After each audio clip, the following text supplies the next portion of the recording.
স্বাগত জানাচ্ছি দেশ সন্ধ্যার আয়োজনে। আপনাদের সাথে আছে আমি সুরভি তরণী। আজকে আমরা দেশ সন্ধ্যায় কথা বলবো দুর্যোগ মোকাবেলায় কিভাবে সম্ভব বা করণীয় কি এই বিষয়টি নিয়ে। এবং আমাদের সাথে কথা বলার জন্য আজকে আমাদের স্টুডিওতে উপস্থিত রয়েছে, আমার বাম পাশে রয়েছেন মোহাম্মদ মাহিন মোবাররাত, লেকচারার, পানি সম্পদ কৌশল, বুয়েট, এবং আমার ডান পাশে রয়েছেন শাহিন চৌধুরী, সিনিয়র সাংবাদিক ও রাজনৈতিক বিশ্লেষক। আপনাদের দুজনকে আজকে আমাদের দেশ সন্ধ্যার আয়োজনে স্বাগত জানাচ্ছি। আমি প্রথমে শাহিন চৌধুরী, আপনি যেহেতু সিনিয়র সাংবাদিক এবং রাজনৈতিক বিশ্লেষক, আপনার কাছ থেকে একটু ওভারঅল সিনারিওটা জেনে নিতে চাই, একটু বুঝতে চাই।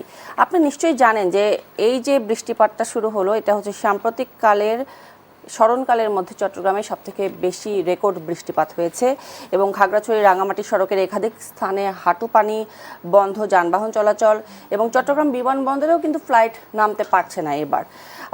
এবং পাশাপাশি 16টি জেলায় বন্যার পূর্বাভাস রয়েছে।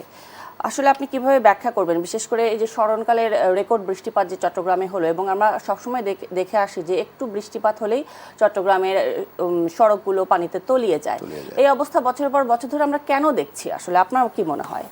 ধন্যবাদ, আপনাকে ধন্যবাদ, আমার সহ আলোচক মাহিন সাহেবকে ধন্যবাদ, এবং দেশ টিভির দর্শকদের ধন্যবাদ।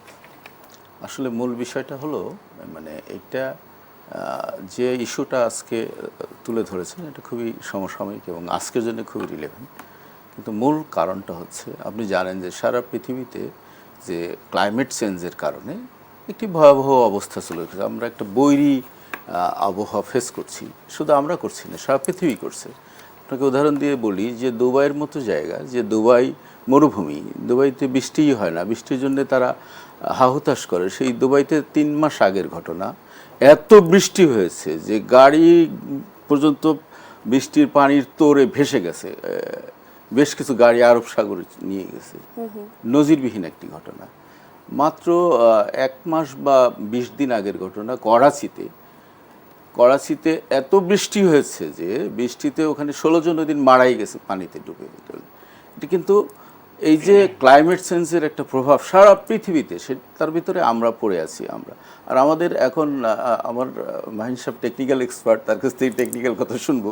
আমি যেটা বলবো সে ওভারঅল কথা আর কি। ওভারঅল আমি যেটা সাংবাদিক হিসেবে আমরা যেটা দেখি মোটা থাকে, যেমন আমি এই মুহূর্তে আমরা কি অবস্থায় আছি, আমরা এলনিনো বলে একটা সুপার এলনিনোর প্রভাবে আমরা আছি। আপনি জানেন যে সুপার এলনিনোর প্রভাবে কি হতে পারে, এই ওয়ার্মিং কিন্তু আমাদেরকে আবহাওয়া অফিস আগেই দিয়েছে।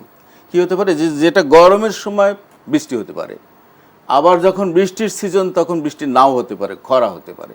আমরা এবার লক্ষ্য করেছি, আপনি মনে থাকতে পারে যে ফেব্রুয়ারি মাসে এবার তখন বইমেলা চলছিল, আমার বই আসছে, আমি মেলায় ছিলাম, প্রবল বর্ষণ হয়েছে, এত বর্ষণ হয়েছে যে হাঁটু পানি হয়ে গেছে। এটা কল্পনাতীত। আমরা ফেব্রুয়ারিতে কখনো বৃষ্টি দেখিনি, যা দেখি ছিটে ফোটা, সেরকম বড় হয় না। কিন্তু সেই হচ্ছে প্রভাবে আছি। সেই তুলনায় এখনো পর্যন্ত আপনি যে চিত্র তুলে ধরেছেন চিটাগংয়ের, সেইটার তুলনায় আমি অন্য অন্য জায়গার তুলনায় যদি বলি, আল্লাহর রহমত যে আমরা এখনও সেই রকম ভয়াবহ অবস্থায় পড়িনি। এখন তারপরেও আমরা এটা ফেস করতে চাই। কীভাবে ফেস করতে চাই, সেজন্য আমাদের যে ইয়েগুলো আছে চিটাগংয়ে, এর ভিতরে আপনি আবার গত 3 দিন যাবৎ ডিপ্রেশন চলছে। আপনি বোধহয় জানেন যে সাগরে একটা সিগন্যাল আছে, এবং সেটার কারণে গতকাল আগের রাতে টেকনাফে এবং কক্সবাজার ওই এলাকায় টানা 24 ঘন্টা বৃষ্টি হয়েছে, এবং পাহাড় ধসে 9 জন মারা গেছে, যার মধ্যে 8 জন রোহিঙ্গা। আর আপনি সম্ভবত একজন মারা গেছে পাহাড় ধসে, তাহলে সেটা হয়ে গেল 10 জন। আর ঢাকা শহরের কথা, আপনি এই দেশ টিভির সামনের একটা জায়গা আপনি জানেন যে শান্তিনগর এবং মালিবাগ, আমরা মনে হয় 20 বছর যাবৎ দেখাচ্ছি যে একটু বৃষ্টি হলেই শান্তিনগর মালিবাগ ডুবে যায়। এটা বারবার আমরা এটা চেঞ্জ করতে দেখেছি, সুয়ারেজ লাইন চেঞ্জ করতে দেখেছি, কিন্তু সেগুলো কোনো কাজ হয়নি। কেন হয় নাই, সেই টেকনিক্যাল সাইডটা কি, সেই সমস্যাটা কোথায়, সেটা মাহিন সাহেবের কাছে আমরা শুনবো, সেটা আমরা জানি না। কারণ বারবার চেঞ্জ করার পরেও কেন এটা হচ্ছে না। চিটাগাং শহরের কথা বলছেন, চিটাগাংয়ে হলো যেটা বড় সমস্যা, সেটা হলো চিটাগাং আপনি জানেন যে সমুদ্র তীরবর্তী একটি শহর এবং সমুদ্রতে জোয়ার ভাটার শহর। চিটাগাংয়ে আপনি যখন বন্যা দেখেন, মানে বৃষ্টির সময় আগ্রাবাদ এলাকা হাঁটু পানি হয়ে যায়, সেটা হলো যখন জোয়ার থাকে, জোয়ারের অবস্থায় যদি বৃষ্টি হয়, তো ওখানে যে খাল এবং নালাগুলো আছে পানিটা তখন পাস হতে পারে না, আর না পারার কারণে তখন ওই সময় জলাবদ্ধতার সৃষ্টি হয়। যদি ভাটার সময় বৃষ্টি হয় তখন সেটা আর জলাবদ্ধতা হয় না। কিন্তু আমরা তো বৃষ্টি জোয়ারের সময় হবে নাকি ভাটার সময় হবে এটা আমরা নির্ধারণ করে দিতে কিন্তু পারবো না। এই সরকার তো ক্ষমতা গ্রহণের পরপরই খাল খনন কর্মসূচি শুরু করে দিয়েছে, এটার কি কোনো না, খাল ফলাফল আমরা খননটা পাবো না আসলে কি, এখনই? খাল খননটাকে আপনি যদি বলেন সেটা নগর কেন্দ্রিক না, কিন্তু আসলে নগরের খাল উদ্ধারের দায়িত্ব কিন্তু সিটি কর্পোরেশন। সেই কাজগুলো এর আগেও হয়েছে, এমনকি সাবেক সরকার ফ্যাসিস্ট সরকার হলেও তারাও কিন্তু ঢাকা শহরে খাল উদ্ধারের অনেক চেষ্টা করেছে। আপনি জানেন যে বসিলা এলাকায় বহু বাড়িঘর ভেঙে দিয়ে খাল উদ্ধারের চেষ্টা করেছে, আবার একটা পর্যায়ে গিয়ে থেমে গেছে। এখন বেসিক যে জায়গাটা যাই, যে কেন সিটি নগরগুলোতে জলাবদ্ধতা, বিশেষ করে ঢাকা এবং চিটাগং, আমরা এটাকেই এবং ধরি। বিশেষ করে যে এয়ারপোর্টে যে ফ্লাইট নামতে পারছে না, এরকম কি ঘটনা এর আগে ঘটেছিল কিনা? হ্যাঁ, এর আগে হয়েছে। এর আগে আমি 2008 সালের কথা জানি, তখন আমি দুবাইতে ছিলাম এবং আমাদের ফ্লাইটটা ছিল চিটাগং হয়ে ঢাকা, চিটাগং, দুবাই। এবং আমরা দুবাই এয়ারপোর্টে আসার পরে শুনলাম যে চিটাগংয়ে ভয়াবহ বৃষ্টি হয়েছে এবং গতকাল থেকে প্রায় 9-10 ঘন্টা যাবত ফ্লাইট ওঠানামা বন্ধ, যে কারণে আমাদের ওই ট্যুরটা 3 দিন এক্সটেন্ড করতে হলো। এটা মনে আছে, ওই সময় ভূমিধসে 9-10 জন লোক মারাও গেছিল। এটা 2008 সালের কথা, এক্সাক্ট ডেটটা সম্ভবত মার্চ বা এপ্রিল মাস হতে পারে, মানে যতটুকু আমার মেমোরিতে আছে। এখন আমি যে কথাটা বলছি যে ঢাকা এবং চিটাগংয়ে কেন সমস্যাটা হয়, আমার যেটা ধারণা সেটা হলো যে ঢাকা চিটাগংয়ে সমন্বয়হীনতা, এটা ভয়াবহ ব্যাপার। আপনি জানেন যে এখানে সিটি কর্পোরেশনের দায়িত্ব কি, ড্রেনেজ সিস্টেম ঠিক রাখা, লাইটিং, ফুটপাথ, এগুলো। সোয়ারেজের দায়িত্ব কিন্তু ঢাকা ওয়াসার, এটা কিন্তু আবার সিটি কর্পোরেশন না, খেয়াল করবেন। আবার আন্ডারগ্রাউন্ড কেবলের কাজ করছে কে, ডিপিডিসি করছে, ঢাকাতে ডিপিডিসি, চিটাগাং করছে পিডিবি বা অন্যান্য। এরপরে টিএনটির কাজ আছে। এই সবগুলো কাজ আপনি দেখবেন যে ঢাকার কোনো না কোনো এলাকায় সব সময় ঘোরাঘুরি লেগেই আছে। কেন লেগে আছে, কি জন্যে? এই সংস্থাগুলোর মধ্যে সমন্বয়হীনতার কারণে এই খোরাখুরিটা লেগেই আছে, এবং এটাও কিন্তু জলাবদ্ধতার একটা বড় কারণ। এই খোরাখুরির কারণে আপনি নির্মাণ সামগ্রী রেখে দিয়েছে, আসল জায়গায় পানি আটকে গেছে, জলাবদ্ধতা হয়েছে। এই সমন্বয়হীনতাকে দূর করতে হবে, আমি মনে করি একটা বড় কাজ। আপনি বিগত সরকার আমলে দুই দিকের দুই মেয়র একটা আন্দোলন গড়ে তুলেছিলেন, আপনি যেহেতু সাংবাদিক আপনি জানেন যে তারা কিন্তু একটা নগর সরকারের একটা দাবিতে আন্দোলন করেছে, যে নগর সরকার হবে এবং নগর সরকারই ডিসিশন নেবে কোন দিন কোথায় খোরাখুরি হবে ইত্যাদি ইত্যাদি। সেই আন্দোলন কিন্তু তাদের সেই দাবি কিন্তু সফল হয়নি, অর্থাৎ প্রধানমন্ত্রী বা প্রশাসন সেটা মানেনি বলে সেটা ব্যর্থ হয়েছে। কিন্তু আমি মনে করি যে ভাষাটা চেঞ্জ হতে পারে। এটা নগর সরকার বলতে আবার বোঝা যায় যে সরকারের ভিতরে আর একটা সরকার কিভাবে হয়। এখানে একটা কেন্দ্রীয় সরকার আছে, এটা তো আর আমাদের এমন না যে রাজধানী ঢাকাটা একটা স্টেট, তাও না, ঢাকাটা তো একটা দেশেরই পার্ট। তো সুতরাং আপনি নগর সরকার শব্দটা বাদ দেন। আমি একটা জিনিস অন্তত বলতে পারি যে নগরে যত ঘোরাঘুরি করেন সেটা অবশ্যই সমন্বয় থাকতে হবে, এবং এটার চিফ কোঅর্ডিনেটর করতে হবে সিটি কর্পোরেশন। আমি মনে করি যে ডিপিডিসি যদি ঘোরাঘুরি করে, ওয়াসা যদি সোয়ারেজের লাইনের কাজ করে, টিএনটি যদি তাদের আন্ডারগ্রাউন্ড ক্যাবেলের কাজ করে, সকল কাজটা সমন্বয় করবে Dhaka city corporation, Chittagong city corporation বা অন্য সিটি কর্পোরেশন। তাহলে আমার মনে হয় যে একবারে ধরেন যদি একই রোড একবারে খোরাখুরি করে সবগুলো কেবলের কাজ করা যায়, সবগুলো ড্রেন এবং সোয়াজের কাজ করা যায়, তাহলে কিন্তু নাগরিক বিড়ম্বনা থেকেও আমরা রেহাই পাই। এর কারণে কিন্তু যানজট লেগে থাকে, রাস্তা বন্ধ হয়ে থাকে, সেটা থেকে আমরা রক্ষা পাই। আমার এটুকুই শুধু বলতে চাই যে অ্যাটলিস্ট নগর কেন্দ্রিক একটা কোঅর্ডিনেশন ব্যবস্থা থাকা জরুরি। ধন্যবাদ, আপনার বক্তব্য পরিষ্কার। আমি আবারও আসবো আপনার কাছে। এ পর্যায়ে মোহাম্মদ মাহিন মোবারক, আপনার কাছ থেকে শুনতে চাই যেই শাহিন চৌধুরী যেটি বললেন যে টেকনিক্যাল ব্যাখ্যাগুলো আপনার কাছ থেকে শুনতে চাই। কেন আমরা বছর পর বছর বিশেষ করে প্রধান শহরগুলোতে এরকম জলাবদ্ধতা হচ্ছে, সাথে পাহাড় ধস হচ্ছে, এবং যেটা কিনা দীর্ঘ বছর পরে এবার দেখলাম যে হচ্ছে চট্টগ্রাম বিমানবন্দরে ফ্লাইট নামতে পারছে না। এই ধরনের পরিস্থিতির কেন সৃষ্টি হচ্ছে বছর পর বছর ধরেই? আচ্ছা, তো আসলে যে কয়টা ধন্যবাদ সবাইকে যে এখানে হচ্ছে সবাই যারা শুনতেছে, এবং শাহিন চৌধুরী আপনাকে অনেক ধন্যবাদ, অনেক ইম্পর্টেন্ট পয়েন্ট কিছু তুলে ধরেছেন। তো শুরুতে আসলে আমরা এই জিনিসটাকে অনেকভাবে ব্যাখ্যা করতে পারি। তো শুরুতে আমরা যদি বলি একটু ব্রডার স্কেল, তো সেটা হচ্ছে আমাদের climate change one of the major factor.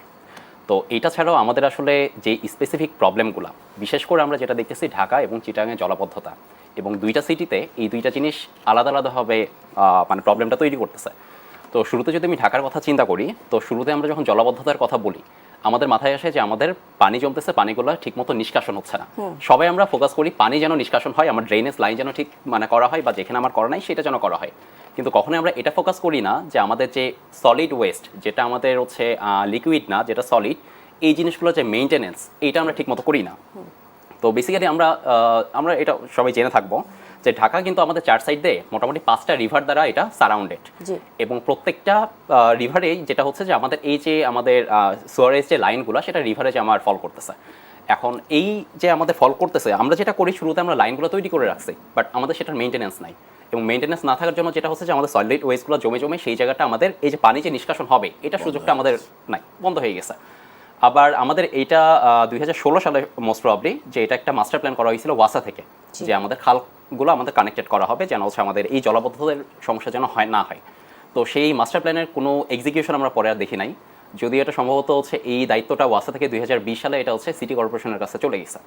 তো ঢাকার জন্য যে এই সমস্যাটা হয়, যেগুলো ধরেন কিছু কিছু এরিয়াতে লাইনগুলো ভালো আছে, তাহলে সেখানেও কেন হচ্ছে, যেরকম আমি বলতে পারি এটা পুরান ঢাকার মধ্যে আপনার আজিমপুর বা হচ্ছে এই যে বুয়েট এরিয়া স্পেশালি, এবং পলাশী, এখানে যে জলাবদ্ধতাটা হচ্ছে, ওদের লাইনটা ঠিক মতো আছে, এবং এই লাইনটা শেষ পর্যন্ত ওদের নিষ্কাশন হবে আপনার ধোলাই খাল দিয়ে।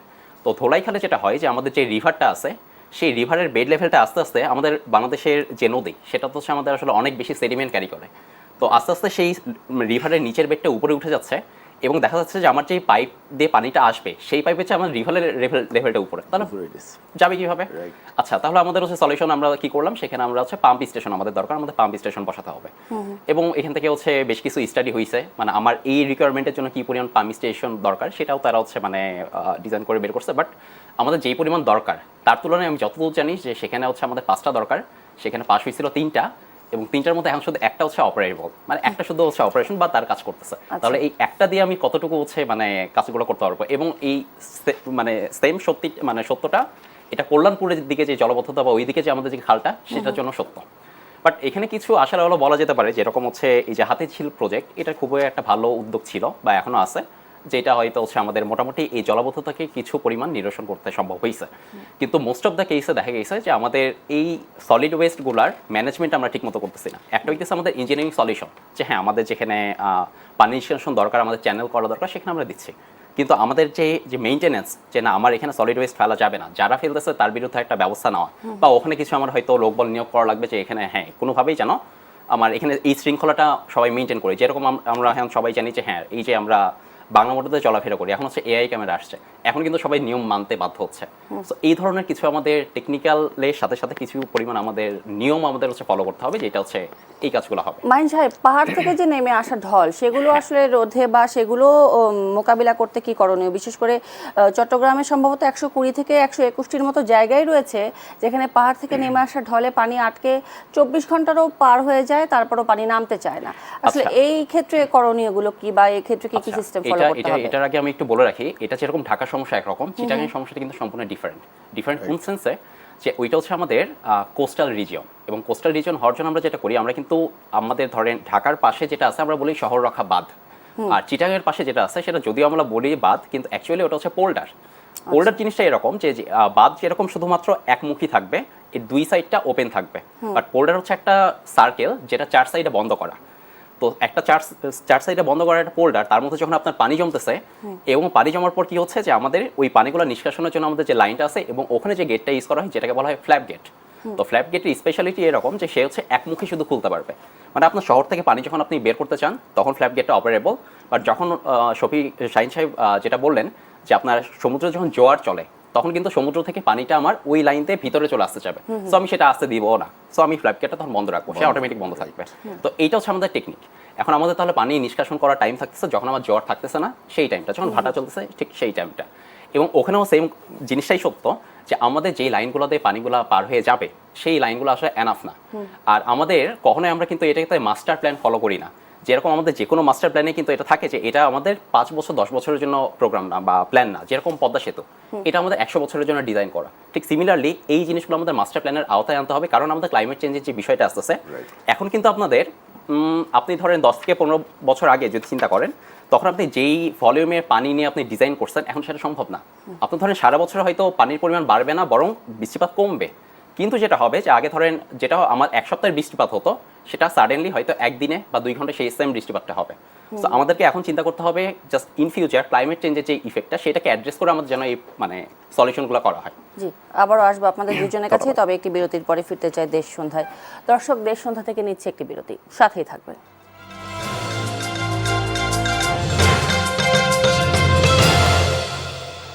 আবারও স্বাগত জানাচ্ছি দেশ সন্ধ্যার আয়োজনে। আজকে আমরা আলোচনা করছি দুর্যোগ মোকাবিলা কিভাবে সম্ভব এই বিষয়টি নিয়ে, এবং এই পর্যায়ে শাহীন চৌধুরী আপনার কাছে জানতে চাই, আমরা সবাই জানি যে হচ্ছে চট্টগ্রামে জলাবদ্ধতা নিয়ে নানান ধরনের প্রকল্প নানান সময় নেওয়া হয়েছে, কিন্তু এই প্রকল্পগুলো আলোর মুখ দেখতে পায় না কেন? না, ধন্যবাদ। প্রকল্পগুলো যে আলোর মুখ দেখতে পায় না সেটা আমি বলবো না, সেটা অবশ্যই আলোর কিংবা মুখ এর দেখতে ফলাফল পায়। আমরা পাই না কেন?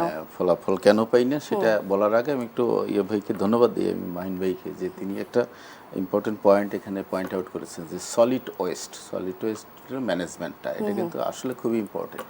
আপনার মনে থাকতে পারে, আমি স্মরণ করিয়ে দিই, যে 2001 সালে যখন বিএনপি সরকার ক্ষমতায় আসলো, তখন শাহজাহান সিরাজ ছিলেন পরিবেশ মন্ত্রী। তিনি পলিথিন নিষিদ্ধ করার জন্য একেবারে বিপ্লব তুলে করে ফেলেছিলেন।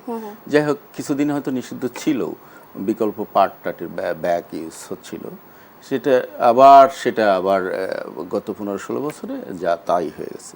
ইন্টারিম গভর্নমেন্টের আমলে আবার উপদেষ্টা রেজওয়ানা হাসান একই স্লোগান তুলেছিলেন, যদি ইন্টারিম গভর্নমেন্টের মেয়াদ স্বল্প, যে কারণে সেই সলিড ওয়েস্টের এই ব্যবহার বন্ধটা হয়নি। এখানে আমার বক্তব্য আছে একটা, সেটা হলো যে সলিড ওয়েস্টের ব্যবহার বন্ধ করার কোনো বিষয় না। ওই মাহিন সাহেবও বলেছেন, আমরা ওই সারা পৃথিবী ঘোরার লোক, সারা পৃথিবী সব জায়গায় আপনার এই সলিড ওয়েস্ট আছে। ইউরোপিয়ান কান্ট্রিতে খোদ নিউ ইয়র্কের মতো শহরে, টরন্টোর মতো শহরে বড় পলি ব্যাগে আপনি ময়লা রেখে দেওয়া হয়, সেটা এসে সিটি কর্পোরেশন গাড়ি নিয়ে যায়। তা আপনি যদি এটা উৎপাদনই বন্ধ করে দেন, তাহলে এটা আপনি ইউজ হবে কিভাবে? সুতরাং উৎপাদন বন্ধ করা, আমরা মাথা ব্যথা হয়েছে বলে মাথা কেটে ফেলে দিতে হবে, এটা কিন্তু সমাধান না। সমাধান হলো এটার ম্যানেজমেন্ট। উনি মাহিন সাহেব একটু বলেছেন, ওটাই আমি ওকে বিস্তারিত বলছি, যে ম্যানেজমেন্ট কী করতে হবে। এই যে বাংলা মোটর এলাকার উনি একটা উদাহরণ দিচ্ছেন, এই বাংলা মোটরটাকে আমরা এক্সপান্ড করি নাকি, পুরা ঢাকাটাকে এরকম করি, এবং এটা আইন করা হোক যে পলিথিন রাস্তায় ফেললে বা পলিথিন জাতীয় যে ইয়েগুলো, ওই যে টেট্রাসাইক্লিনের ব্যাগটা, এইগুলো রাস্তায় ফেললে ধরা মাত্রই তার 1000 টাকা জরিমানা, অথবা ইত্যাদি ইত্যাদি, এইরকম একটা করেন। দেখেন যে, কিন্তু আমরা নাগরিকরাও কি সচেতন? নাগরিকরা তো মোটেই সচেতন না। নাগরিকদের সচেতন করতে হবে আইনের আওতায় এনে। যখন দেখবেন দিনে ঢাকা শহরে 7 জনের জেল হয়ে গেছে, মানে 1 মাসের জেল, 10,000 টাকা জরিমানা, তখন দেখবেন যে আমিও ফেলবো না, আমি সচেতন হয়ে যাব। আপনি বলতেছেন সচেতনতার কথা, ঢাকা শহরে যেখানে যেখানে আমরা ময়লা ফেলি, যেখানে সেখানে থুতু ফেলি, আমরা টিস্যু ফেলি, এই আমি বাইরে গিয়ে কি ফেলি? আমি কি বাইরে গিয়ে ফেলি না কেন? আমি জানি যে আমি সিসিটিভির আওতায় আছি, আমি যে কোনো সময় অ্যারেস্ট হয়ে যেতে পারি, এই জন্য আমার জেল হয়ে যেতে পারে, আমি বিদেশি আছি, আমাকে ছাড়ানোর মতো কেউ নেই। এই যে আমার ভেতরে একটা ভয় কাজ করে, সেই প্যানিকটা এখানে তৈরি করতে হবে। উনি ওটা বলেন নাই, আমি এই জন্য একটু এই প্যানিকটা তৈরি করতে হবে, তাহলে আপনার কিন্তু নাগরিক সচেতনতা অটোমেটিক্যালি তৈরি হয়ে যাবে। এখন আসি আপনার প্রজেক্টের বিষয়টা কি? প্রজেক্ট হলো আমাদের বাংলাদেশে হলো লুটপাটের একটা আখড়া। কেন? যত প্রজেক্ট নেওয়া যাবে তত আয়। এখন আমরা অতীতে প্রজেক্টগুলো দেখেছি যে আওয়ামী লীগ সরকার আমলে যে 1000 কোটি টাকার প্রজেক্টকে 10,000 কোটি টাকা করে 8-9 কোটি টাকা লুটপাট, হরিলুট এগুলো হয়েছে। এটা যে শুধু আওয়ামী লীগের আমলে হয়েছে তা না, আওয়ামী লীগ আমলে এটা ভাইরাস আকার ধারণ করেছিল, কিন্তু তার আগেও হয়েছে, কিন্তু সেটা হয়তো লুটপাটের পরিমাণটা কম ছিল। আর এখন একটু এই গত 15 বছরে সেটা কয়েক গুণ বেড়েছে। এখন সেটাকে রশি টেনে ধরতে হবে, এটা হওয়া উচিত এই সরকারের প্রধান এবং মানে অন্যতম কাজ। আপনি বলেছেন চিটাগাং শহরে বহু প্রজেক্ট ইতিমধ্যেই হয়েছে, কিন্তু আলোর মুখ দেখেনি। সব প্রজেক্টই আলোর মুখ দেখেছে, দেখেনি তার ঠিক না। আমি জানিও না, এমনও প্রজেক্ট আছে, প্রজেক্টের জন্য বরাদ্দ আছে, এর জন্য ঠিকাদার নিয়োগ আছে, এবং সবার অগোচরে বিলও নিয়ে গেছে, আমরা জানিও না। কেন? আপনি সিটি কর্পোরেশনের সঙ্গে যদি আপনি নেগোসিয়েশন করতে পারেন যে ওকে আমার 100 কোটি টাকার প্রজেক্ট, সিটি কর্পোরেশন হলো ভাই আপনি 50 কোটি নিয়ে নেন, আমি বা কি 50 রাখেন, এই কাজ না করলে পুরোনো ড্রেন দিয়েই চলবে, ডেলি একটু ক্লিনিং করে আশেপাশের ময়লা টয়লা এটা দেখালো যে কিছু একটা কাজ হলো। এই যে এই লুটপাটের যে মানসিকতা, এইটা থেকে আমাদের বেরিয়ে আসতে হবে। বিশেষ করে জনপ্রতিনিধি যারা, তাদের দায়িত্ব অনেক বেশি। আমি মনে করি যে সরকারি কর্মচারীদের চেয়ে জনপ্রতিনিধিদের দায়িত্ব বেশি, এবং সেই কারণে এখন যে জিনিসটা দরকার, এখন কিন্তু এই সিটি কর্পোরেশনগুলো বলেন আর কোথাও কিন্তু জনপ্রতিনিধি নেই। কেন নেই? আপনি জানেন যে শেখ হাসিনার পলায়নের পরে সব মেয়র, এমপি টেমপি সবাই পালিয়ে গেছে, এবং ইউনিয়ন পরিষদে কিন্তু চেয়ারম্যান টেয়ারম্যান নাই। এটা কে চালাচ্ছে? ওখানে ইউনিয়ন পরিষদের সচিব বলে একটা পোস্ট আছে, সে চালাচ্ছে। সিটি কর্পোরেশনগুলো কিছুদিন প্রশাসনিক কর্মকর্তা দিয়ে চালানো হয়েছে, আপনি জানেন বোধহয়। এখন বিএনপি কয়েকটা বড় বড় সিটিতে প্রশাসক নিয়োগ দিচ্ছে, আলটিমেটলি তারাও কিন্তু প্রশাসনিক কর্মকর্তা। সে কিন্তু এখন সালাম সাহেব দক্ষিণের প্রশাসক, আপনার শফিকুল ইসলাম ঢাকা উত্তরের প্রশাসক। তারা কিন্তু আপনি ভোট দিইনি, তারা কিভাবে আসছেন? সরকার তাদের নিয়োগ দিয়েছেন। এটাকে বলতে পারেন চুক্তিভিত্তিক প্রশাসনিক কর্মকর্তা। এখন যখন সিটি কর্পোরেশনের একজন প্রধান নির্বাহী কর্মকর্তা এই দায়িত্বে ছিলেন, তিনি সরকারি আমলা, তিনি দায়িত্বে ছিলেন পদাধিকার বলে শূন্য জায়গায়। আর এখন সরকার একজন চাপিয়ে দিয়েছে, তিনিও ঠিকই প্রশাসনিক কর্মকর্তা, তিনি কিন্তু জনপ্রতিনিধি না। সুতরাং এখন সবচেয়ে দ্রুত যে জিনিসটা দরকার, সেটা হলো এই বড় শহরগুলোতে আগে নির্বাচনের ব্যবস্থা করা জরুরি। জনপ্রতিনিধি খুবই জরুরি। জনপ্রতিনিধির মানুষের জবাবদিহিতা থাকে। একজন ওয়ার্ড কাউন্সিলর বা ওয়ার্ড কমিশনার, তিনি তাকে প্রতিদিন তার এলাকার লোকরা ঘিরে ধরেন। তার এলাকায় যদি ড্রেনেজ সমস্যা হয় তাকে ঘিরে ধরেন, ইলেকট্রিসিটি না থাকলে তাকে ঘিরে ধরেন, তাকে কাছে পান। কিন্তু প্রশাসনিক কর্মকর্তার কাছে সাধারণ মানুষের যাওয়ার কোনো ক্ষমতা নেই। সুতরাং এখন এই যে জবাবদিহিতা জায়গাটাই যদি নিশ্চিত হতো, তাহলে কি আমরা এরকম অবস্থার মধ্যে পড়তাম? অবশ্যই পড়তাম না, আমরা অবশ্যই পড়তাম না। এই যে সুশাসন নেই, জবাবদিহিতা নেই, কি বলে দুর্নীতি বিস্তার লাভ করেছে, এটার কারণে আজকে এই অবস্থা, জলাবদ্ধতা। আজকে চিটাগং বলেন, ঢাকা বলেন বা অন্যান্য সিটি বলেন, সব খবর তো আমরা পাই না।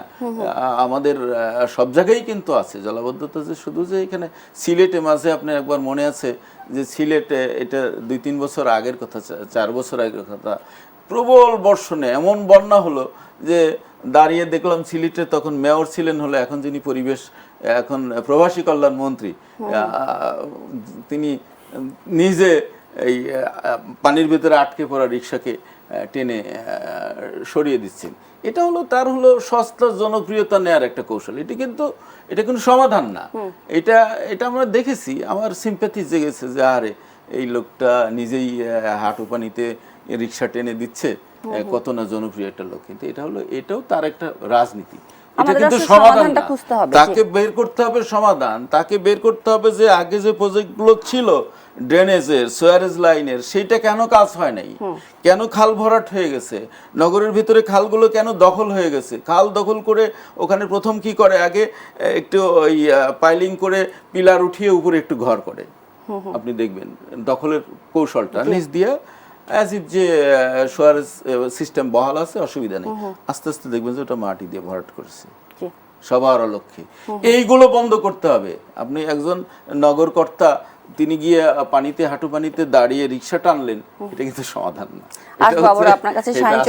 যে সস্তা জনপ্রতিনিধিত্ব নেওয়ার প্রকল্প, আমরা এগুলো দেখতে চাই না। আমি নাগরিক হিসেবে দেখতে চাই না, এবং আমার মনে হয় দেশের মানুষও দেখতে চায় না। দেশের মানুষ আসল কাজটা চায়। আবারও আসবো আপনার কাছে শাহীন চৌধুরী। এই পর্যায়ে মোহাম্মদ মাহিন মোবারক, আপনার কাছে আসলে জানতে চাই পাহাড় ধস নিয়ে। বিশেষ করে আমরা যেভাবে পাহাড়ের রাস্তা কেটে পাহাড় ধ্বংস করছি, বা পাহাড়ে যেভাবে আমরা জনবসতি গড়ে তুলছি, সেদিক থেকে পাহাড়ের মাটিও সরে যাচ্ছে, সমস্ত কিছু মিলিয়ে প্রাকৃতিক একটি বিপর্যয় ঘটছে। এই পাহাড় ধসটা আসলে ঠেকানোর উপায়টা কি? আচ্ছা, এটা একটা ভালো কথা বলছেন। এখন আমি যদি খুব শর্ট টাইম এটা যদি বলতে চাই, তাহলে আসলে পাহাড় ধস ঠেকানো যাবে না। আপনাকে যেটা করতে হবে, সেখানে বাসা বাড়ি নির্মাণ করতে দেওয়া যাবে না, আপনাকে থাকা যাবে না। যেরকম ধরেন আমরা এটা এক্সপ্লেন করার জন্য একটু আমি পিছনে যাই। যেরকম আমাদের ভার্সিটিগুলোতে বা আদার ইয়াতে এখনো কিন্তু আমাদের শেখানো হয় যে কিভাবে একটা ড্যাম বা এই জিনিসটা তৈরি করতে হবে। বাট বাইরের দেশের ভার্সিটিতে এই ড্যাম তৈরি করা তারা 20 বছর আগেই ছেড়ে দিছে। তারা কিন্তু এখন শিখায় কিভাবে ড্যাম ব্রেকিং ইঞ্জিনিয়ারিং। আমরা বলি ড্যাম তৈরি করার ইঞ্জিনিয়ারিং, তারা বলে ড্যাম ব্রেকিং। তো এই জিনিসটা কেন বললাম, কারণ ব্যাপারটা হচ্ছে যে আমরা কিন্তু কখনোই, যতই আমরা টেকনোলজি ফলো করি, যত চাই করি, আমরা অ্যাকচুয়ালি মানে প্রকৃতির বিরুদ্ধে যে কিছু আমরা করতে পারবো না। যে জিনিসটা প্রকৃতির সম্পূর্ণ বিপরীত যে কাজটা হয় সেটা আমাদের কখনোই সম্ভব না। যেরকম আপনি দেখবেন যে আগে কিন্তু বলা হতো যেখানে যেখানে আমাদের বন্যা হচ্ছে সেখানে আপনি হচ্ছে একটা মানে বাধা দিয়ে দেন বা বাদ দিয়ে দেন, যেটাকে আমরা বলি ইমব্যাঙ্কমেন্ট, তাহলে আর বাদ হবে না। ঠিক আছে, পরের বছর হয়নি, ওখানে হয়নি, কিন্তু ওইটার আগে বা পরে হইছে। এখন কিন্তু ওই আইডিয়াটা চেঞ্জ হয়ে গেছে। এখন যেটা বলা হচ্ছে ফ্লাড রেজিলিয়েন্স, মানে ফ্লাড হবে, তুমি ফ্লাডের সাথে অভ্যস্ত হও, তুমি ফ্লাডের সাথে থাকো, কয়েকটা দিন তোমার কষ্ট হবে, 2 সপ্তাহ কষ্ট হবে, তুমি অন্য জায়গাতে থাকো। এবং ওই এরিয়াগুলোতে পার্টিকুলারলি কিন্তু এরকম করা হয়েছে যে আপনার স্কুলগুলোকে নিচ থেকে একটু পিলারের মাধ্যমে একটু উঁচু করা হয়েছে, যেন এই স্কুলটা অ্যাজ এ স্কুল হিসাবে কাজ করে এবং ফ্লাডের টাইমে শেল্টার হিসাবে কাজ করে। ঠিক সিমিলার আমাদের অ্যাপ্রোচ নিতে হবে যে পাহাড় ধসের ক্ষেত্রে। পাহাড়ে যদি আপনি যান, আপনি যদি পাহাড়ে শুধু তো থাকবেন না, আপনি হচ্ছে আপনার নিজের প্রয়োজন আপনি গাছ কাটবেন, আপনার নিজের প্রয়োজন আপনি কৃষি কাজ করবেন, আপনার নিজের প্রয়োজন এটা করবেন। বাট এই জিনিস তো প্রকৃতি নিতে পারবে না। যখন বৃষ্টিপাত হবে খুব স্বাভাবিক, আমাদের পাহাড়গুলো মোস্টলি আমাদের বাংলাদেশের যে টপোগ্রাফি সেটা হচ্ছে আমাদের সয়েল, ক্লে টাইপের সয়েল, যেটা হচ্ছে রকি সয়েল না। সো এখানে পানি পড়লে এই জিনিসটা নরম হবে এবং এই জিনিসটা তার নিজের ওয়েট নিতে পারবে না, এটাই স্বাভাবিক। সো পাহাড় দিয়ে আপনি রাস্তা তৈরি করেন, বাসাবাড়ি তৈরি করেন, এটা অবশ্যই ইম্প্যাক্ট হবে। যেটা আমাদের করতে হবে যে এই জায়গা থেকে আমাদের সরে আসতে হবে, আমাদেরকে এটা রেজিস্ট করতে হবে যে যেন মানুষ ওখানে পাহাড়ে মানে বসবাস করতে না পারে, তাদের যেন ওখানে থাকার কোনো ব্যবস্থা না করা হয়, এখান থেকে আমাদের সরে আসতে হবে। তাহলে হয়তো আমাদের হতাহত যে পরিমাণগুলো আছে সেটা হয়তো কমবে। এটা হচ্ছে আপনি যে বললেন যে উন্নত দেশগুলোতে dam breaking engineering strategy follow করা হয়, আমরা বাংলাদেশ কি সেই অবস্থায় রয়েছি? এখন আমাদের আসলে মানে ধরেন মানে বাইরের দেশগুলোতে যেটা হচ্ছে, মানে তারা এই যে পরিবেশের বিরুদ্ধে তারাও এই কাজগুলো করছে, যেই কাজগুলো আমরা এখন করতেছি। বাট এটার পরে ওরাও এটা বুঝতে পারছে যে না, পরিবেশের সাথে এইভাবে আমাদের বিরুদ্ধে টিকে থাকা কঠিন হবে বা এটা সম্ভব না। তখন এই জিনিসটা ওদের বুঝতে মানে পারতে সময় লাগছে হয়তো 50 বছর, বা ওদের হয়তো সময় লাগছে 20 বছর, আমাদের সময় লাগছে 50 বছর। আমরাও এটা হয়তো বুঝতে পারবো। আমরা দেখা যাচ্ছে যে এটা 2026 সাল, আমরা 50 সালে যে বলতেছি না ঠিক আছে কোনো নদীর উপরে তোমরা কোনো রকম বাধা বা এইসব জিনিসপাতি দিতে পারবা না, তখন হয়তো আমাদের হচ্ছে মানে চিন্তা ভাবনাগুলো বা আমাদের কাজগুলো তখন আরেকটু বেটার হবে। যেই জিনিসটা এখন হচ্ছে বাইরে সেটা ফলো করতেছে। এবং আরেকটা জিনিস আমি বলি যে এই যে শাহিন সাহেব যেটা বললেন এটা খুব ইম্পর্টেন্ট, মানে এটা জাস্ট কানেক্টেড, তাই আমি বলতেছি যে এই যে সলিড ওয়েস্ট ম্যানেজমেন্ট। তো মানে সলিড ওয়েস্ট ম্যানেজমেন্ট তার মানে তো এইটা না যে আমরা হচ্ছে সলিড ওয়েস্ট প্রডিউস করবো না। আপনি যদি স্ট্যাটিস্টিক্স দেখেন যেগুলো উন্নত বিশ্ব, ইউরোপ, আমেরিকা বা যেটাই হোক, তার কিন্তু মাথা পিছু সলিড ওয়েস্ট বাংলাদেশের তুলনায় অ্যাটলিস্ট 15 টাইমস আর 20 টাইমস মোর। বাংলাদেশের মানুষ যেখানে 1 কেজি তৈরি করতেছে, সে হচ্ছে 1 মাসে 1 কেজি সলিড ওয়েস্ট তৈরি করে, সেখানে বাইরের দেশের মানুষ 20 কেজি তৈরি করতেছে। বাট তারা কি হচ্ছে এই প্রবলেম ফেস করতেছে না, কারণ তারা ওই ধরনের মেজারগুলো নিচ্ছে। তো সিমিলারলি আমাদেরকেও যেটা করতে হবে, আমাদের ভালো যে দিকগুলো সেটা আমাদের ফলো করতে হবে। আমাদের এই যে ওভারঅল চিন্তাভাবনা বা আমাদের ওভারঅল ক্যালকুলেশন বা আমাদের ওভারঅল একটা প্র্যাকটিস যে হ্যাঁ বন্যা হলে তুমি এখানে মানে ক্যানেল করে দাও, এখানে আমার বন্যার সমস্যা হচ্ছে ইমব্যাঙ্কমেন্ট তৈরি করে দাও, এই যে ট্রেডিশনাল যে সলিউশনগুলো যেটা আমাদের মাথায় জাস্ট মনে হলে সমস্যা মনে হলে আমাদের মাথায় ফার্স্ট হিট করে, এখান থেকে আমাদের সরে আসতে হবে। আমাদেরকে ক্লাইমেটের এই জিনিসগুলো, ক্লাইমেট রেজিলিয়েন্স এই জিনিসটা ভালো করে বুঝতে হবে, আমাদের লং টার্ম প্ল্যানিংয়ে যেতে হবে, নট শর্ট টার্ম প্ল্যানিং। এই যে সলিড ওয়েস্ট ম্যানেজমেন্ট নিয়ে যে আপনি বলেন, এটার বাস্তবায়ন করার জন্য আসলে বিশেষ করে বুয়েট অথবা পানি সম্পদ কৌশল ডিপার্টমেন্ট থেকে কি ধরনের পরিকল্পনা সরকারকে দিতে পারে? আচ্ছা, এটা আসলে খুবই দরকার। যেটা হচ্ছে যে আমাদের সবার প্রথমে আমাদের যেটা করতে হবে, আমাদের নিজেদের জাস্ট বিহেভিয়ারটা চেঞ্জ করতে হবে। এবং বাংলাদেশ আমাদের এখানে অনেক বেশি জনবহুল দেশ, এটা খুব স্বাভাবিক। এবং আমাদের একটা কমন প্র্যাকটিস যে আমরা যখন বাইরে যাচ্ছি কোনো কিছু ফেলতেছি, এটা আসলে আমাদের একটা অভ্যাস হয়ে গেছে। মানে যেটা কিনা শাহিন চৌধুরী বললেন, হ্যাঁ, মানে এইটা যে আমাদের ফেলা যাবে না বা এই যে মেন্টালিটি বা আমি ফেলতেছি যে একটা দেশের জন্য খারাপ হচ্ছে, এইটা কিন্তু নাই। ঠিক আছে, উনি যেটা বলছে যে একটা সাথে সাথে আমাদের একটা আইনের প্রয়োগ, কঠোর একটা প্রয়োগ করতে হবে। তার সাথে আমার যেটা মনে হয় যে আমাদের কিছু কিছু জায়গাতে যেটা রেস্ট্রিক্টেড, ইভেন সেখানেও দেখা গেছে যে আমার হাতে হয়তো কিছু মানে প্যাকেট হোক, বোতল হোক বা যেটাই হোক সেটা থাকতেছে, কিন্তু আমি ফেলার জায়গা পাচ্ছি না। সো আমাদেরকে এই জিনিসটা বাস্তবায়ন করতে হবে। এবং সাথে সাথে আমি যেটা মনে করি, যেটা অস্ট্রেলিয়া এই জিনিসটা খুব ভালো ফলো করে, তারা কিন্তু মানে এই যে এটার জন্য কিছুটা রিওয়ার্ড তারা দেয়। লাইক কীরকম, আপনি যদি সে 1 কেজি বোতল বা 1 কেজি প্লাস্টিক আপনি জমা করতে পারেন, তাদের কিন্তু এরকম বিভিন্ন জায়গাতে হাব আছে। তারা ওই জায়গাতে নিয়ে গেলে ওখানে রোবোটিক কিছু আছে, অটোমেটিক আপনার ওই জিনিসগুলো প্রসেস করে তারা একটা হচ্ছে বিল পেমেন্ট করে অটোমেটিক আপনার অ্যাকাউন্টে জমা হবে, অথবা হচ্ছে ফিজিক্যালি আপনি হচ্ছে মানে কোনো একটা ক্যাশ হোক বা এটা হোক এরকম পাবেন। তো আমার মনে হয় এটা আমাদের ছোট পরিসরে শুরু করে এইটার ফলটা আমরা যদি বুঝতে পারি, এটা পুরো সব জায়গাতে ছড়াই দেওয়া উচিত। এবং হ্যাঁ, শুরুতে এটা হয়তো মনে হতে পারে এটা অনেক বেশি কস্টলি, বাট আপনি খেয়াল করে দেখবেন আমাদের কিন্তু এই সলিড ওয়েস্টের সমস্যাটা কোথায় বেশি হচ্ছে, ঢাকা, চিটাগাং, এখানে বেশি হচ্ছে। এবং এই দুইটা জায়গাতে কিন্তু আমাদের ড্রেনেজ প্লাস আদার সমস্যাগুলো বেশি। হ্যাঁ, আমাদের বাংলাদেশের বাকি জায়গাগুলোতেও যেখানে জনবল একটু কম আছে বা মানুষের বসবাস কম আছে, সেখানেও হবে, বাট ইন ফিউচার হবে। বাট তার আগে যদি আমি এই দুইটা পয়েন্ট বা যেটা মেজর যে জায়গাগুলো সেটাতে আমি কন্ট্রোল করতে পারি, তাহলে কিন্তু ওভারঅল আমাদের সব জায়গাতে কন্ট্রোল করাটা বেশি সুবিধা হবে। জি, ধন্যবাদ আপনাকে জনাব মাহিন। এ পর্যায়ে শাহীন চৌধুরী, আপনার কাছে জানতে চাই যে এই যে জনাব মাহিন বলেন যে অভ্যাসের পরিবর্তন করতে হবে, জরুরি, রিওয়ার্ড সিস্টেম চালু করা যেতে পারে, এবং আপনি মনে হয় নিজেও জানেন যে আমাদের এ ধরনের ছোট ছোট সংস্থা রয়েছে যে তারা এ ধরনের কার্যক্রম পরিচালনা করে, যেমন ভালো কাজের হোটেল, যে কোনো একটি ভালো কাজের বিনিময়ে তারা একবেলা হয়তো গরিবদেরকে খাওয়ায়, কিন্তু এটা তো একটি নির্দিষ্ট শ্রেণীর মধ্যেই সীমাবদ্ধ রয়েছে এই কাজটি। এটি আসলে কিভাবে ছড়িয়ে দেওয়া যায়?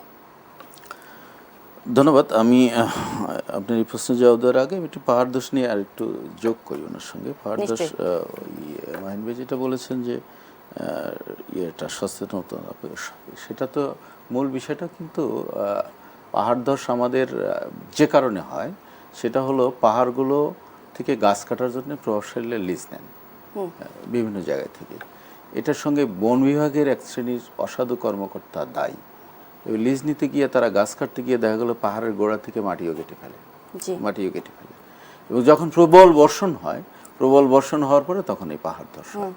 সেদিন এই যে টেকনাফ কক্সবাজারের যে 9 জন মারা গেল, ওই দিন খবর দেখলাম সকালবেলা যে আগের দিন জেলা প্রশাসন থেকে মাইকিং করা হয়েছে যে পাহাড় অঞ্চলের এতে যেন বাড়িঘরে যেন লোকজন না থাকে, তাদের সরে যেতে বলা হয়েছে, কিন্তু তারপরেও তারা ছিলেন, যে কারণে তারা নিহত হয়েছেন।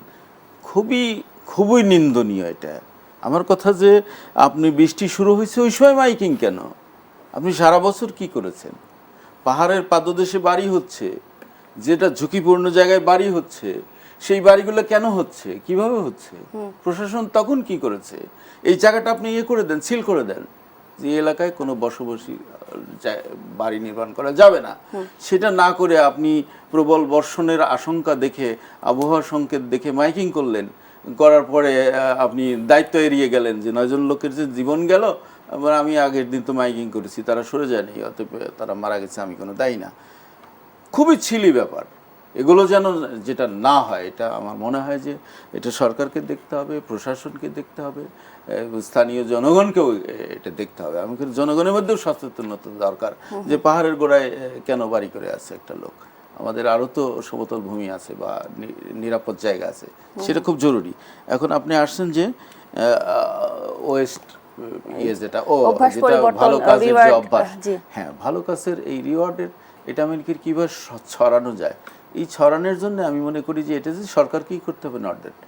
এই যে আপনি ভালো কাজের হোটেলের একটা উদাহরণ দিলেন ঢাকা শহরে, এটা কিন্তু বেসরকারি ব্যক্তিরা করেছে। অনেক ক্ষেত্রে একজন ব্যক্তি করেছেন, কোনো ক্ষেত্রে দেখা যায় যে ছোটোখাটো এনজিও তারা করেছে, কোনো ক্ষেত্রে দেখা যায় এলাকার একজন কমিশনার করেছে। এইটা নিজে তার কোনো লাভ নেই, স্বপ্রণোদিত হয়ে করেছে। এবং এই ইয়ের জন্য, এই রিওয়ার্ডের জন্যে আমি মনে করি যে আমাদের যেসব স্বেচ্ছাসেবী সংস্থাগুলো আছে তাদেরকে এই উদ্যোগটা নিতে হবে। তারা কিন্তু এখন আপনার শুধুমাত্র ওই গ্রামাঞ্চলে ক্ষুদ্র ঋণ দেবেন হাঁস মুরগি পশুপালনের জন্যে, আর মাস গেলে সপ্তাহে ঋণের কিস্তি তুলবেন, এই থেকে বেরিয়ে আসতে হবে। আমি মনে করি আমাদের এখন অনেক বড় কিছু এনজিও আছে যারা এখন দেশের বাইরেও কাজ করে, যেমন ধরুন ব্র্যাক, প্রশিকা, এরকম আশা, তাদের সাথে কোলাবোরেট করে কাজ করা যেতে পারে। তাদের সঙ্গে কোলাবোরেট করে অসংখ্য ছোট স্বেচ্ছাসেবী সংস্থা আছে, তারা আমার মনে হয় এই কাজগুলো করতে পারে। এবং এটা করা হলে তাহলে আমি যেটা আগের পর্বে যেটা বলেছি যে আইন করতে হবে, ভয়ের সৃষ্টি করতে হবে, পাশাপাশি রিওয়ার্ডেরও ব্যবস্থা রাখতে হবে। মাহিন ভাই এটা ভালো বলেছেন, যেটা যে রিওয়ার্ডটাও থাকতে হবে, যে আমি যে এনজিওগুলো এই কাজগুলো করবে তার ফলে সরকার তাদেরকে পুরস্কৃত করুক, সেটাও তো হতে পারে। সরকার বিভিন্ন বিষয়ের উপর বছর গেলে পদক দিয়ে থাকেন, বছর গেলে নানান রকম খেতাব দিয়ে থাকেন, সেটা এক্ষেত্রেও করা যেতে পারে। যেসব স্বেচ্ছাসেবী সংস্থা এই কাজগুলো করবে, জনগণকে উদ্বুদ্ধ করবে এবং নাগরিক জীবনের এইসব মানে কষ্ট লাঘবের জন্য কাজ করবে, তাদের সেই রিওয়ার্ডের ব্যবস্থা সরকার নিশ্চয়ই করতে পারে। যেহেতু আজকে আমাদের দেশ সন্ধ্যার আয়োজনের টপিক ঠিক করেছে দুর্যোগ মোকাবেলা কিভাবে সম্ভব, দুর্যোগের মধ্যে অন্যতম হচ্ছে ভূমিকম্পও একটি প্রাকৃতিক দুর্যোগ।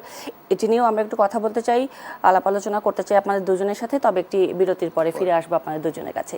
দর্শক, দেশ সন্ধ্যা থেকে নিচ্ছে আর একটি বিরতি, সাথেই থাকবেন।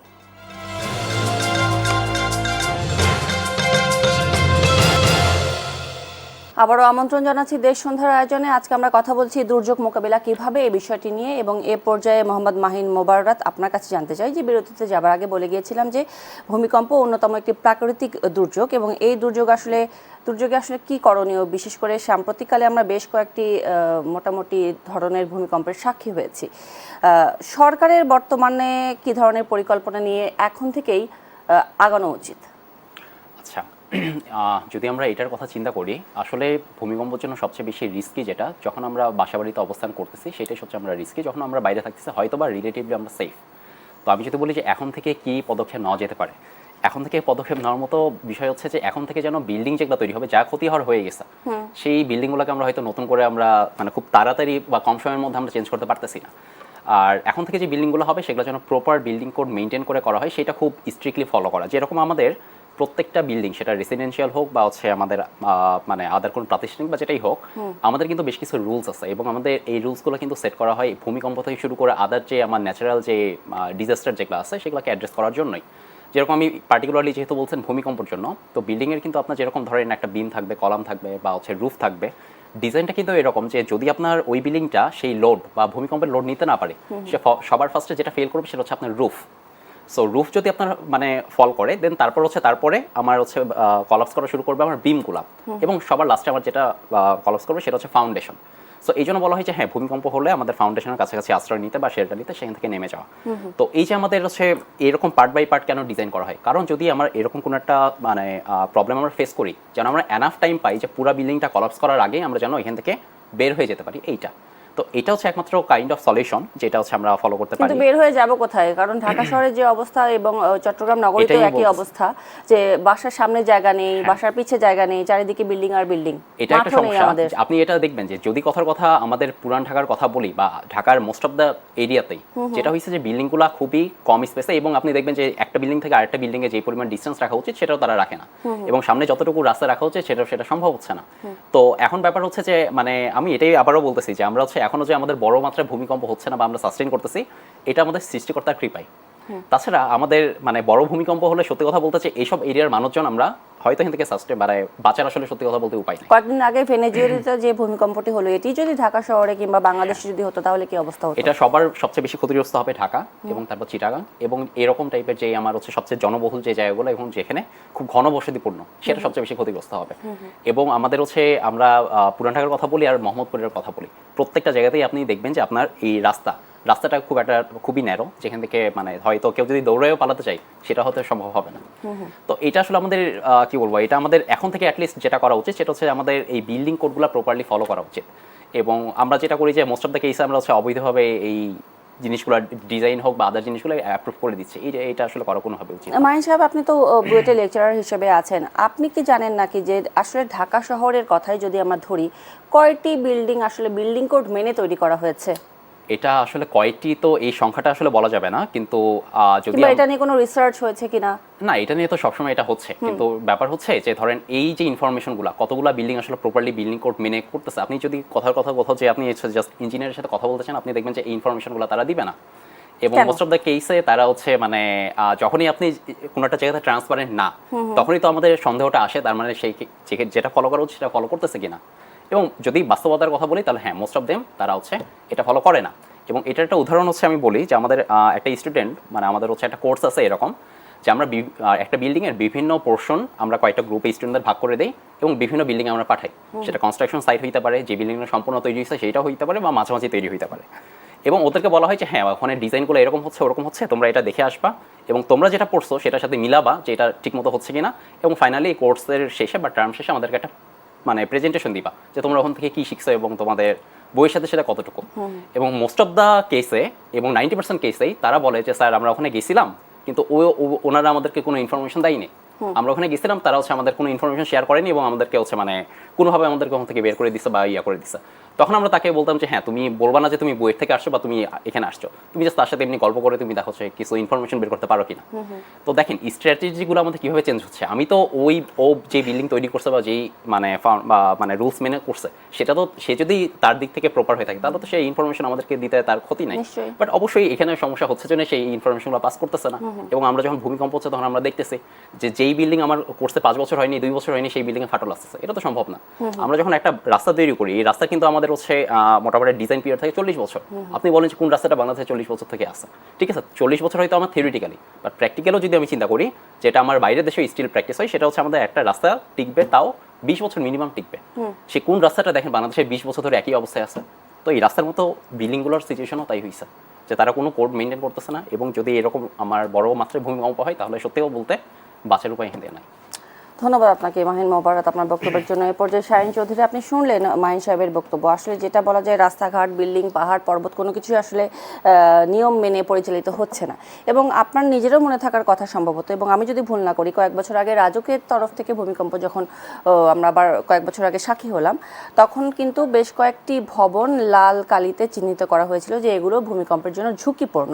আর তারপরে কি হলো, তারপরে কি আপনার কোনো কিছু জানা আছে কিনা? ধন্যবাদ। তারপরে কি হলো সেটা যদি এক কথা বলি, তারপরে আর কিছুই হয়নি। ভূমিকম্প ওই ভবনগুলোতে আবার লোক বসবাস শুরু হয়েছে এবং ওই ভবনগুলো ভাঙা হয়নি। এখন এই প্রসঙ্গে বলতে গিয়ে আমি একটু পেছনে যাই। সেটা হলো যে ইউএস জিওলজিক্যাল সার্ভে এর একটা জরিপ আছে, একটা যে বাংলাদেশে এই সিলেট থেকে শুরু করে চিটাগং থেকে শুরু করে সিলেট হয়ে আসামের কিছু অংশ, নেপালের কিছু অংশ, এইটা মারাত্মক ভূমিকম্প প্রবণ এলাকা এবং এখানে 7.5 থেকে 8 মাত্রা ভূমিকম্প হতে পারে, এরকম একটা সংখ্যা আছে। এই ধরনের বড় ভূমিকম্প বাংলাদেশ 100 বছর 200 বছর আগে ফেস করেছে, যে সময় যমুনা নদীর গতিপথ চেঞ্জ হয়ে গেছিল, কিন্তু এরপরে কিন্তু আর করেনি। সে ধরনের একটা ভূমিকম্প যদি হয় তাহলে আপনি বুঝেন কি অবস্থা হবে। শুধু ঢাকা শহরেই তো প্রায় 1 কোটি লোক মারা যাবে। আপনি ভেনিজুয়েলার কথা বলেছেন মাহিন সাহেবকে, ভেনিজুয়েলাতে আজকে পর্যন্ত 3,500 মৃতের সংখ্যা। আমি ধরে নিচ্ছি আরও কিছু লোক আছে, নিখোঁজ আছে, আরও 3,000 বা 5,000 হতে পারে। ভেনিজুয়েলাতে বুঝতে হবে 7.5 মাত্রা ভূমিকম্প হয়েছে, টুইন ভূমিকম্প, কয়েক মিনিটের ব্যবধানে কিন্তু কয়েক সেকেন্ডের 2 দফা হিট করেছে। তো সেটা যদি ঢাকা শহরে হতো, ঢাকা শহরে এ পর্যন্ত কয়েক লক্ষ লাশ উদ্ধার হতো। আমরা এইরকম একটা ভয়াবহ পরিস্থিতির মধ্যে উদ্ধার কি হতো আদৌ? কারণ উদ্ধারকারীরা আসতো কোন দিক দিয়ে? আসতো কোন দিক দিয়ে সেই রাস্তাও তো নেই। তবে একটা জায়গায় আমি মাহিন ভাইয়ের সঙ্গে দ্বিমত পোষণ করি। উনি বলেছেন যে ভূমিকম্পে পুরান ঢাকায় প্রাণহানি বেশি হয়। আসলে পুরান ঢাকায় প্রাণহানি বেশি হবে না, কেন হবে না? পুরান ঢাকা বিল্ডিং কোড মানা হয় না, পুরান ঢাকায় রাস্তা নেই, উদ্ধারকারী গাড়ি যেতে পারবে না, কিছুই দরকার নেই। পুরান ঢাকা হলো 1তলা 2তলা বিল্ডিং, তো সবাই পিপিলিকার মতো নেমে আসবে, কিছুই হবে না। কিন্তু আমরা যারা আধুনিকতার এর মধ্যে আছি, মতিঝিল থেকে শুরু করে আপনি বাড়িধারা পর্যন্ত যান, যেগুলো 24-20 তলা বিল্ডিং আছে, মানে 30 তলা বিল্ডিং আছে, সেই বিল্ডিংগুলোর অবস্থা কি হবে? ভূমিকম্পের কিন্তু প্রাথমিক যে বিষয়টা সেটা হলো যে আগে ভবন থেকে বেরিয়ে যাওয়া। এখন এরা সব বিল্ডিং আটকা পড়বে এবং আটকা পড়ার পরে আমাদের সেই উদ্ধারের ব্যবস্থা কি আছে? আমাদের কি সেই যানবাহন আছে? আমাদের সেই টেকনিক্যাল এক্সপার্ট আছে? আমাদের সবেদন নীলমণি একটাই প্রতিষ্ঠান, সেটা হল ফায়ার সার্ভিস।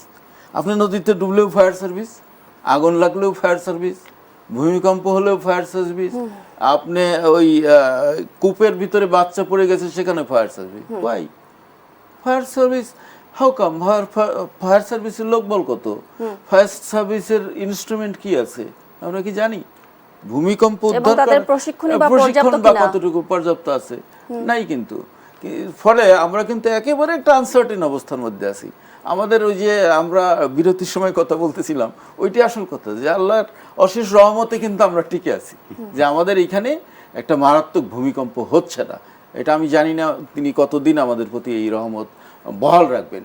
আপনি যদি বলেন এই যে কোনো একটা বড় ধরনের ভূমিকম্প হলে আমাদের যে প্রাণহানি হবে, এবং আমাদের দেখবেন যে বহু লোক বিল্ডিংয়ের ভিতরে আটকা পড়ে আছে, মাসের পর মাস লাশও পচে যাচ্ছে, উদ্ধার করা যাবে না। কারণ প্রথমত আমাদের সেই যন্ত্রপাতি নেই, সেই এক্সপার্ট নেই, সেই যানবাহন নেই এবং সেই রাস্তা নেই।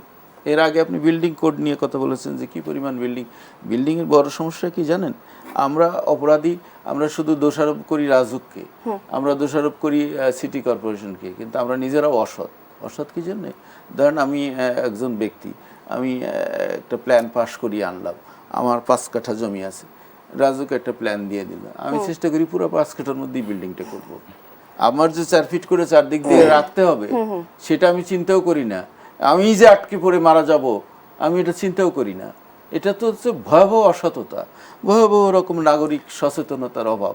অর্থাৎ যে কোনো ধরনের দুর্যোগ মোকাবিলায় সরকারকে কঠোর পদক্ষেপ গ্রহণ করতে হবে। আপনার যে পরিমাণ ইয়ে ব্যবহার করা দরকার, মালামাল ব্যবহার করা দরকার, সিমেন্ট, রড, অন্যান্য যে, আমরা কি প্রপারলি সেটা ব্যবহার করি? কত পার্সেন্ট সিমেন্ট ব্যবহার করে? ডেভেলপাররা এখন বিল্ডিং বানাচ্ছে গণহারে। ডেভেলপারদের কাজটা কি? যত দ্রুত সম্ভব কাজ শেষ করবে, যত দ্রুত আপনাকে বুঝে দিয়ে টাকা নিয়ে এসে ক্যাশ করে চলে যাবে, আপনি মারা যান, ওখানে অসুবিধা নেই।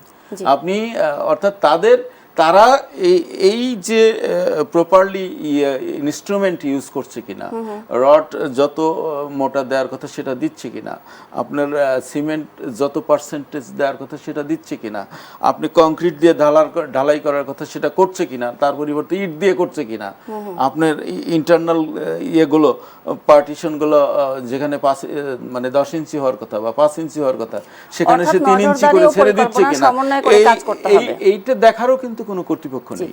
ধন্যবাদ আপনাকে। সুতরাং এইটা কিন্তু খুব ইম্পর্টেন্ট।